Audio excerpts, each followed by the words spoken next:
Hey guys, Blair from Revit Auto, and I'm going to show you how to replace the key fob battery for your Honda key.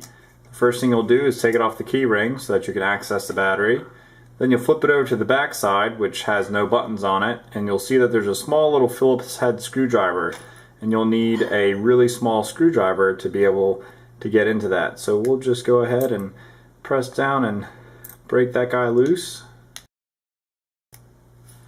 And once we have that out, we'll just take that little screw, put it on the side, and then you'll just grab and pull apart at the seam, and it'll come out. And you'll notice that this back piece here has a clip on this end which hooks onto this portion here. So you'll want to take it away from the metal piece, flipping it backwards in order to get at it. Then you'll just wiggle out your buttons, and then you're going to separate this upper clip and this lower clip. So I'll go ahead and just lift the upper clip and then the lower clip. So you can see there's two clips, this clip here and this clip there, which goes to here and to here. Once you've done that, you'll be able to take the rest of it apart and get your battery out. And your battery's right here. So to get that out, you'll just get a fingernail, take it out, grab your new battery, which on this key is a CR1616.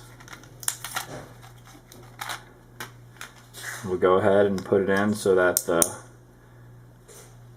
smooth side's facing up, there's no lettering on it. So we're looking at the negative side. And then we'll put it back together.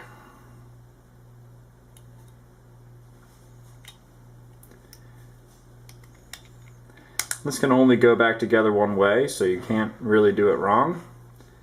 And you'll do the same thing with the rest of it. Then for here, I'm going to clip this side in first, and then clip everything in.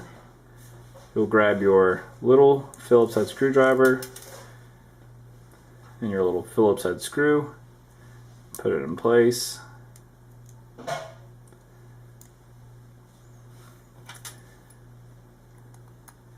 and just snug it up. Now if you're having difficulty getting this to separate, you'll notice that there's a little notch right here on this side of the key, and you can also just go in there with a small little flathead screwdriver and pry that open. Or typically you can get in there with your fingernail and pry it open after you've removed the little Phillips head screwdriver.